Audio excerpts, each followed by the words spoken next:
love a plan. Really, I am one of those people that in high school and college, I couldn't wait to have the syllabus, and then I would 3-hole punch it and put it in the top of my binder. And then later on, I would sit with my calendar, I would mark down all the due dates so I knew exactly what was coming.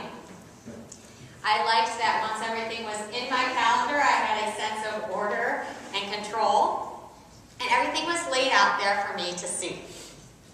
And I also feel the exact same way about lists. I love lists too. I know that once I know what I need to do and what I need to bring, I can cross things off and accomplish my task at the end of the day.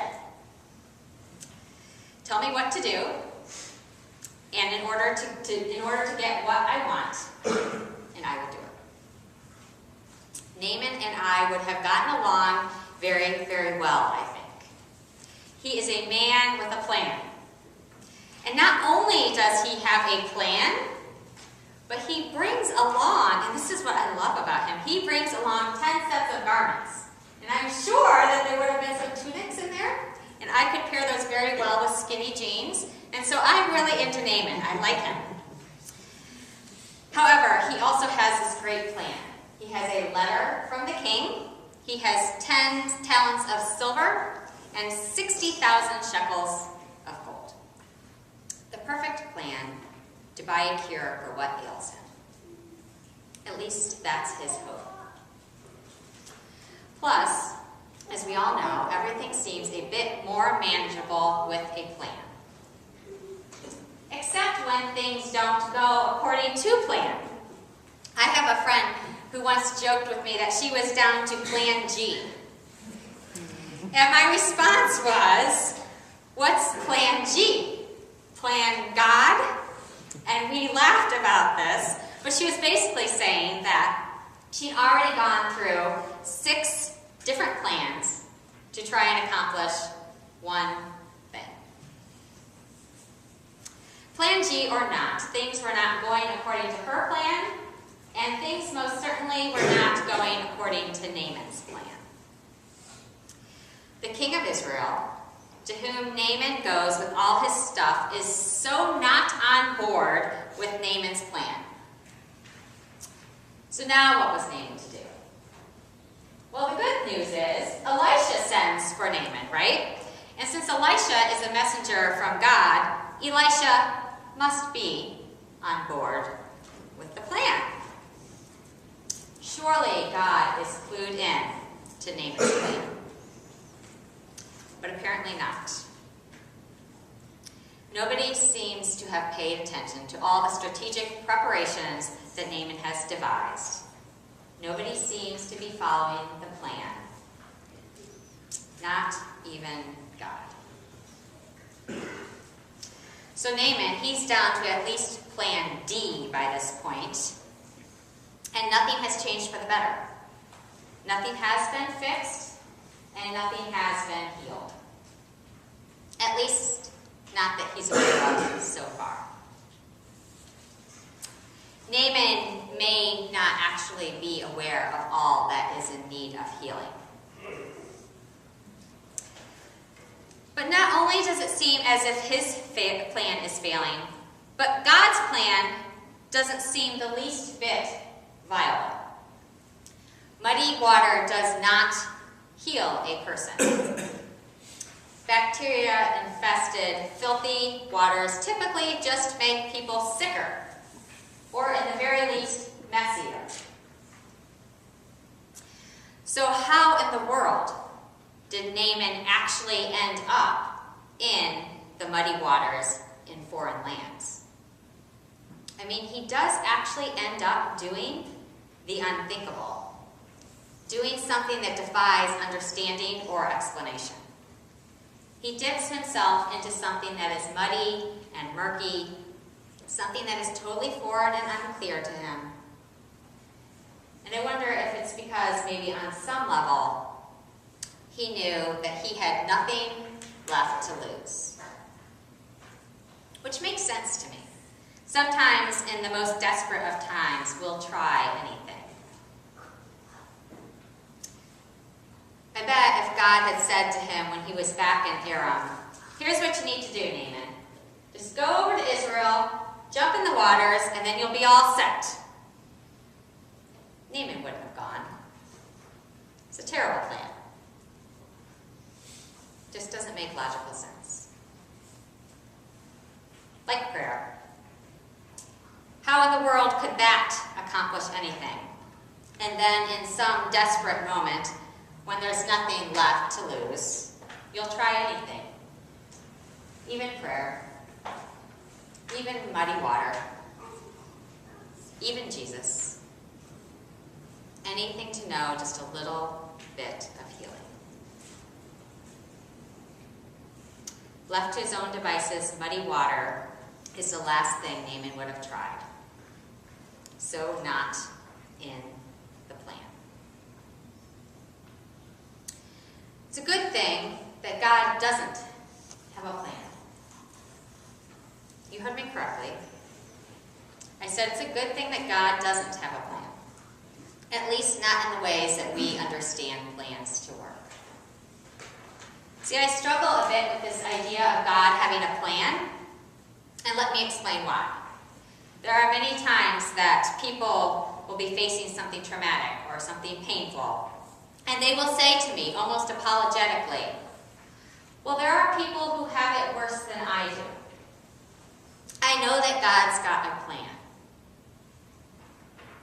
And those things are true. Yes, there are people starving in the world. And yes, there are people that have bizarre illnesses that doctors cannot cure. Yes, on any given day, there is somebody that has it worse. And what I so often want to say is that it doesn't mean that this doesn't feel as if it's the worst day in the world for you. It doesn't mean that you don't need to be healed, just because other people do too. Times of sickness and sadness, of pain and loneliness are not in our plans. But for some reason, we are often more than willing to say that God's got a plan, as if to insinuate that sickness and sadness and pain and brokenness are part of God's plan for us.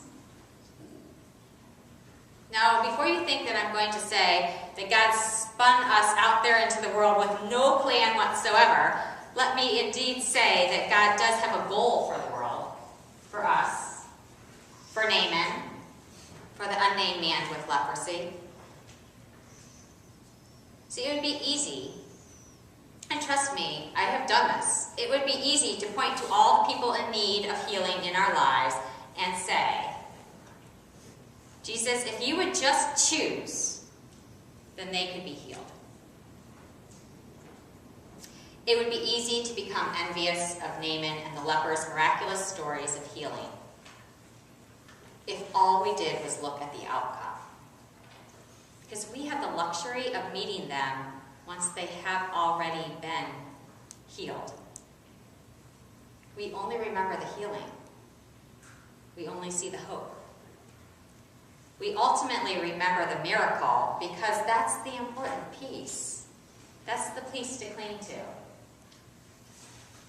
The desperation of loneliness and begging at the feet of Jesus have long been forgotten. Because we ourselves sometimes feel as if we remain lepers, with our crumbled up plans, kneeling at the feet of Jesus for some type of healing without the answers we want, we start to wonder who will finally come to us, or when will the healing ever happen? Which brings me back to Plan G. Plan God. My friend teases me that ever since that day that I love Plan G. And it's true, I do. And this is why. Plan G, Plan God, at least according to the witness of Jesus, is all about God writing moments of healing and love and saving grace into our flawed plans, into our broken lives. Plan God began healing Naaman long before he realized that God was even doing anything. Because there was more that ailed Naaman than just leprosy, right? I mean, that's the physical pain. That's what we can see outwardly. But the emotional and spiritual are what haunt us at the close of the day. Maybe it wasn't the water that healed. Or at least not only the water. Maybe the slave girl saying, "Hey, I know this guy, and he might be able to help," was a moment along the path to healing. Or maybe when the king actually trusted the word of a little girl, there was a moment of hope for Naaman. And maybe a moment of healing for the girl who meant nothing to anyone, and then she all of a sudden did. And a moment of enlightenment for the king when he saw hope in a place he probably never would have looked. And maybe even one of the moments of God's plan was when the king of Israel freaked out at Naaman and said, "I can't do this. I'm not God." He could have pretended to play God. Don't we do that? Isn't that what we do with our plans? They lull us into thinking that we can actually control the outcomes of everything. And maybe an actual moment of healing occurred when Naaman gave up fighting. Gave up all his hopes and dreams and all his plans. Maybe all those moments are where God was in Naaman's plan. And might that not be the same for us? Jesus is unwavering. In his devotion to us, the very long road from the manger to the tomb illustrates this. He has not ever not chosen us. From the moment Jesus set foot on the earth, there's never been a question for Jesus about whether or not he would choose us. He already has. Maybe all those moments that we so often cannot see because they don't fit into our plans are actually Jesus saying, "I have chosen you, even when you didn't choose me. I do choose even when today you don't choose me. And I will choose tomorrow and every single day after that to heal you, even when you can't see that I'm doing it." Possibly what we long for most are not answers to why and why not, but rather that in our hour of need, that Christ himself would indeed come to us and choose us. Isn't that what our hearts long for most? To know that something or someone, some divine, holy, and otherly person is there with us in the midst of our agony. The promise is that one way or another we're going to end up in the river, wading knee-deep in the murk and mud of our lives, with healing waves of friendship and acceptance, of miracle and medicine, of beauty and love washing over us. Christ chooses to touch the deepest of wounds, healing the things that we don't even know ail us. And I pray that you may know that this